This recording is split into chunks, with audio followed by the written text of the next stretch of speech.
I think one of the other lenses through which we need to look at this whole area is that if you look at the war in Afghanistan, in Waziristan, in northwest frontiers of Pakistan, the northeastern states of India, and the entire area, this tribal area that I'm talking about, where the uprising is happening in India, all of it is a tribal belt, and there are tribal people rising up in revolt.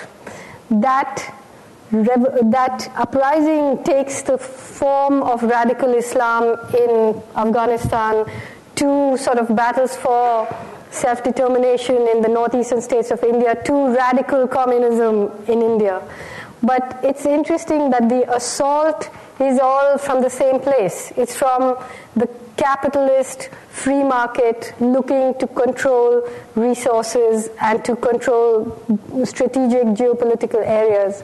And we tend to forget that, So they don't even refer, of course, to the Taliban as Afghans anymore. They are Taliban. The Americans are more Afghan than the Taliban, or more local in some way. But it's interesting that, for example, Pakistan now, is a country that's divided by people who are so frightened by the fact that the Taliban might be approaching to take over, that many Pakistanis who actually normally have really resented America dabbling in the politics of Pakistan, disallowing it to ever become a democracy. Now, you hear many, especially among the upper classes, supporting the drone attacks, or supporting, saying we need this war to keep the Taliban out. But there again, very under the radar is the fact that Pakistan is a hugely feudal society, where you have these huge landowning families, and the rest of the people are all sort of relegated and now falling into extreme poverty, and there again radical Islam finds a watering hole. And so I think, of course, how it affects India directly is because of Kashmir, and the position of Kashmir, and the battle over Kashmir between Pakistan and India spilling over into things like the Mumbai attack, which the Indian government, of course, tries to pretend has nothing to do with it. It has only to do with sort of evil terrorists who are being cultivated on Pakistani soil. But you see, people don't necessarily think in terms of borders of India, Kashmir, Pakistan, Afghanistan. You have 150 million strong Muslim population in India. The rise of the Hindu right coincided with the moment when America replaced communism with Islam as the great Satan, and the demolition of this Babri Masjid, the massacres in Gujarat, the war in Kashmir. And so now the Muslim population in India is sort of held hostage to the policies around what's going on in Pakistan and in Afghanistan.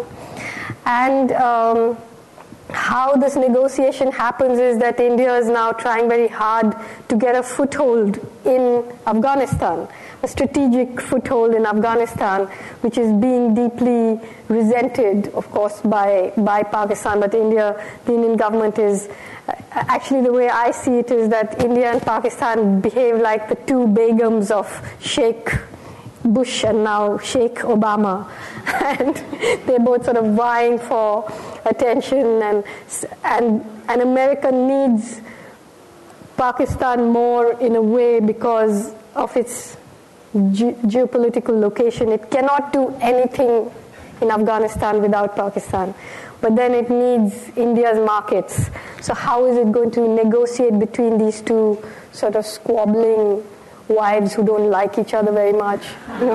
So it's Well, coming back closer to home, since, knowing when a show has to end, it really has to end. Just two quick questions. One is, you've come to Boston, to not only the home of Noam Chomsky, but also someone you also held dear, Howard Zinn. Your final thoughts on Howard, who we lost in January? Well, my entire trip through America has just been haunted by the absence of Howard. So if any of you have read The God of Small Things, you know that I feel like there's a Howard-shaped hole in my universe now. Really miss him. And I think that, there are fewer and fewer people who are able to make the kinds of connections and to be political in the way that he was. The last time I spoke to him, which wasn't so long ago, I said, Howard, I just wanted you to know that I still have a crush on you. And he said, Arundhati, I take that sort of thing very seriously.